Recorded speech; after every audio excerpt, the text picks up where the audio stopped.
Hey guys, welcome back to Mom Likely. In today's video, we're going to be doing a little bit of fall decorating, fall cleaning, and some fall cooking. So I'm starting off by deep cleaning my sink. This pink stuff works so well to deep clean your sink, especially if you have like one of those old time white sinks. I think it really helps just like the sink really look its best for an old sink. Just wait till you see the transformation. It's like super great. I always forget to do this as often as I probably should because it's super simple, but I just don't, but I got it done here and it looks great. It's so sparkly.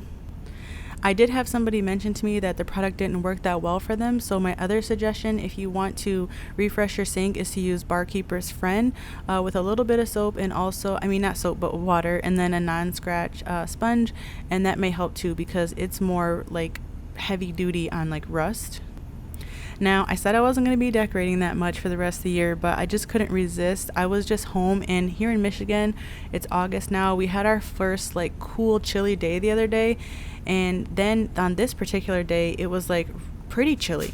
So I was like, you know what, I'm just gonna stay in the house today. I got up on this day, I had lost a little bit of weight, and that got me in a good mood. So I was like, I'm gonna go ahead and clean. So I cleaned for a few hours, and then I was like, I need to make a cleaning reel. So as I was making one of my cleaning reels, I was like, I should just film this. And once I started filming it and I'm looking at my picture ledge, I'm like, you know what, I gotta put some decorations out because like I want to see those cute fall colors. So I went down to get my my fall bin, and then I'm like, I have to film this too. So in this video, you're getting a little bit of everything. I didn't do much because like I said, I don't want to keep track of too many things here. I just want ease of being able to tidy up and clean quickly. But I did put some things out that can be like out of the way and that kind of stand out. As soon as I went in my fall box, the first thing I thought of, I was like, man, it would be really cool if I had my couch back because I was like, I could put out my pillows and the cozy blankets and then put some decor on my shelves. Because I was like, I don't really know if I have a point to put my decor on my shelves because like my couch isn't there. It's not really a focal point anymore. Hopefully maybe by Christmas we'll be able to get a new couch. I'm looking, but like I don't want to get another nice one because these dogs are going to ruin it again. But we'll see what happens. Anyways, look at the results on this sink. Didn't it turn out so good?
At this point, I was having a hard time doing my tiny tray. I'm so used to doing the large tier trays.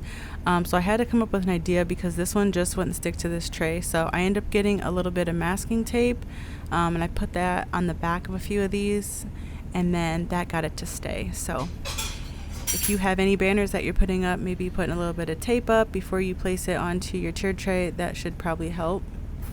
And if they're really heavy banner pieces, like my Halloween ones are made from those little thin wooden material, you could always just cut up bits and pieces of command strips and you could use it like that as well.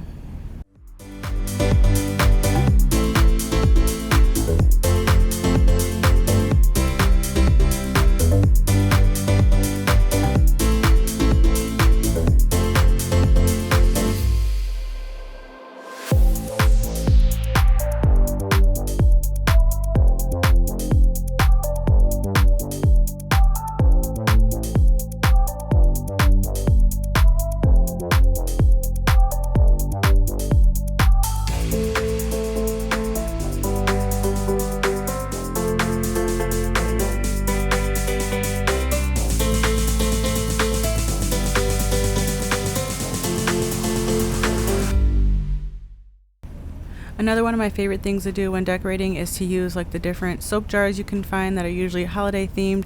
My only suggestion is though, make sure you read the bottle because some of the cheap ones as well don't come with antibacterial soap.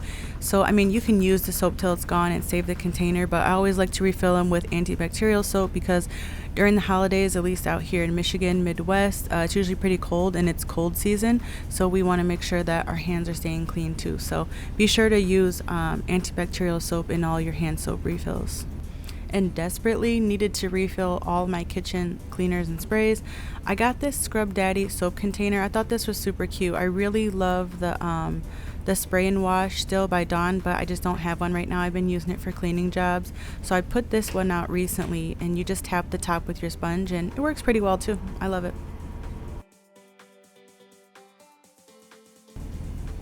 I like this Clean Freak cleaning multi-surface spray. However, I just don't like the scent of this lemon. I'm just finishing it up. But after you spray it, you have to make sure that you give it like 5 to 6 minutes sitting time so that way it has time to disinfect.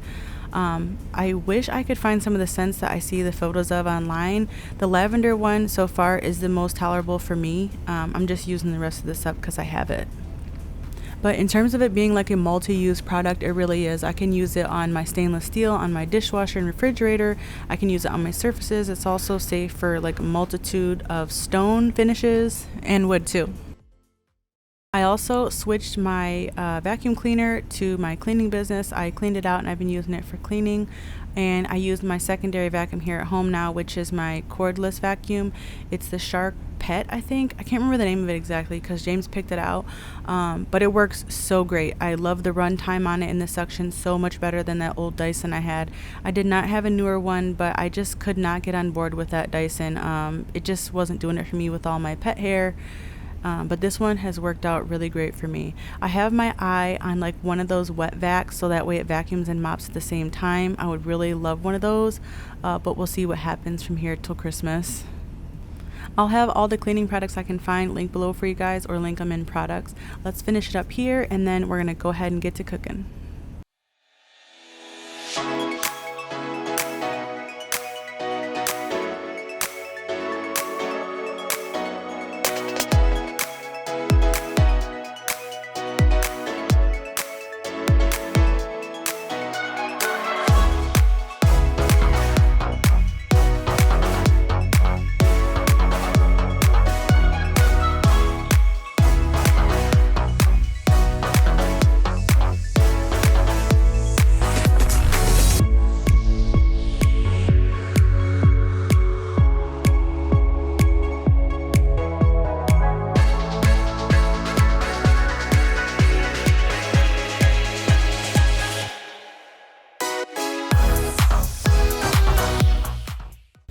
So moving on now into the cooking portion of the video, I usually have Jordan in here helping me do the potatoes, but she was off playing with a friend, so James was home from work during this time, so he went ahead and he peeled all the potatoes for me.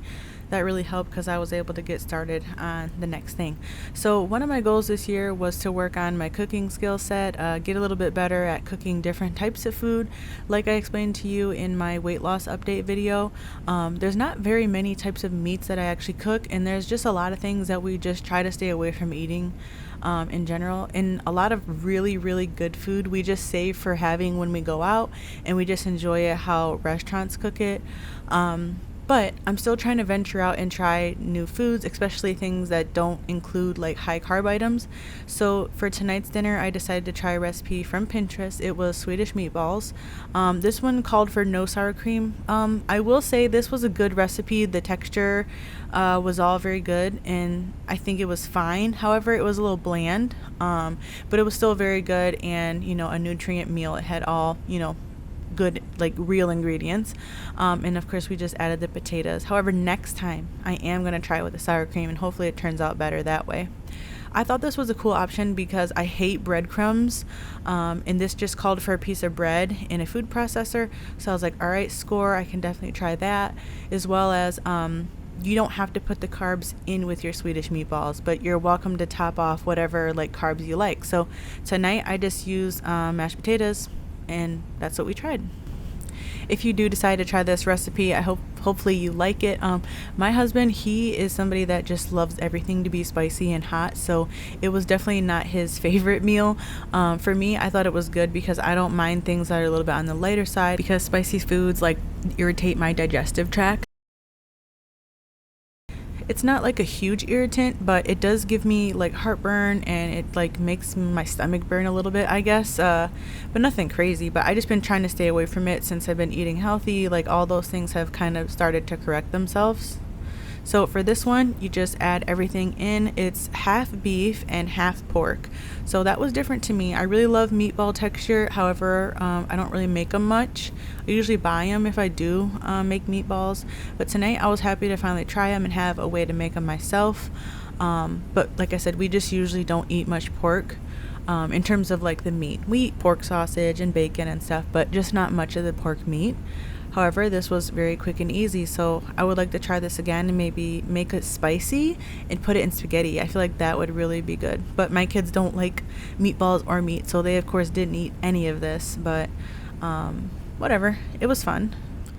My kids are so extremely picky, and they're not the kind where you can be like, oh, okay, well, you can just starve and then you'll eat it. Because my kids will just be like, okay, I'll fast, and like I'll get into some sugar in the middle of the night, or like I'll just have a couple of drinks or something, like some milk, and then I'll just wait till the next day. So they ended up eating the mashed potatoes and the carrots, and then just made peanut butter and jelly sandwiches, and I just had leftovers. But there's no harm in trying, so that's what this was all about. I'm still really happy I did it. I love the method of the meatballs. I love to cook them in the oven. I'd like to cook them all the way through next time in the oven and then add it to spaghetti like I was saying, but I didn't mind this.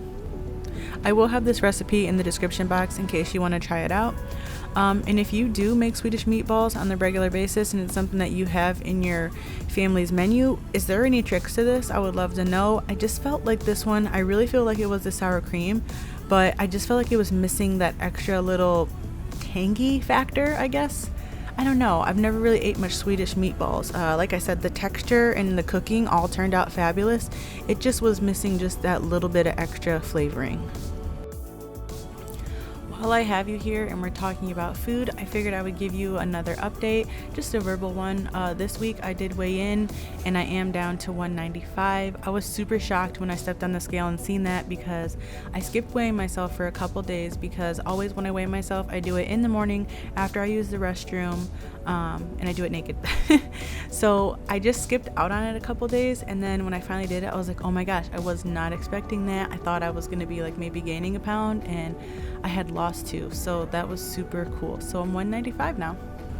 Another eating tip, just like we do in the restaurants when we get our like salads and our little pre-meals ahead of time, always eat like your vegetables or your salad first, because it helps you to have fiber, and that will help with insulin spikes, and it'll help with digestion, as well as you're more likely to actually get those foods in and eat less if you eat those first, as opposed to trying to fill up on what room you have left with your veggies or salad.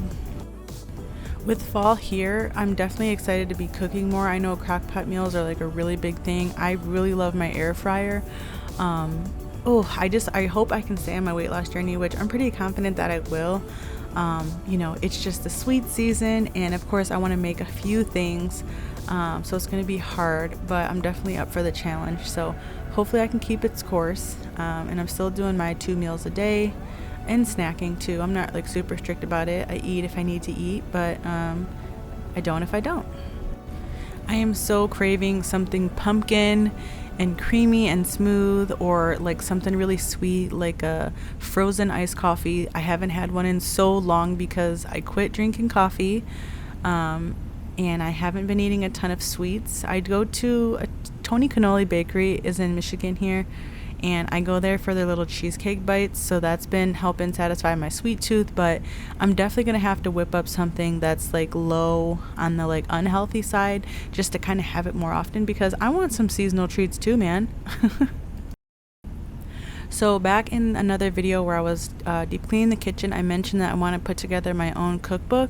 Now it's not going to be like for sale or anything like that, but I want to make my own personal cookbook for home, just to kind of have like a one hub area where I can like go to reference things, and if anybody else wants to use it, then it's there, because I'm definitely a Pinterest recipe type of person, or like Google's like first Google search option, you know, that comes up. So I just want a place to have it, so that way I'm not so reliant on having to use my phone for like going back and forth to recipes. And then just having like a running list right there of the things that we actually like, and I don't have to get distracted by my other boards. So I'll be printing out some things or writing them in, I don't know. Thanks for the suggestion for the sheet protectors. I do have extra ones of those, so I will be using those and probably just putting it in a like regular old plastic flip top binder. See how that works out. It's a good way to start, I guess. The last thing I'm going to mention in this video for updates is I'm trying to work on some photo storage. I'm trying to figure out a way to store all of our photos and make like a few books. I do have a couple albums, but I just don't think that's going to work out. So I think I need to order like digital prints or something, but it's going to be a huge project. It's going to cost like a couple $100, but it's definitely something that's on my list to get done, hopefully by the end of the year. Because digital life creates just as much clutter as cabinets and kitchens and clothes, and I need to like get that together too. If you guys have any suggestions, let me know for organizing those kind of things. Like, I have a ton of media, so like I have a lot of folders, but I don't think I don't know. It's just a mess. Okay, so I hope you had fun here with me today, doing a little bit of cleaning and a little bit of decorating. I said I would throw a little bit of it in there this year, so maybe a few more things. We'll see as my days go along. I pulled out my fall box, so we'll see what happens. But yeah, I hope you enjoyed cooking this new recipe with me and trying it and chit-chatting. Can't wait to keep progressing with all the fresh starts this year, with the skill sets and the weight loss and the decluttering and just everything. So I wish you the best of luck as well, and I'll see you in the next one. Bye.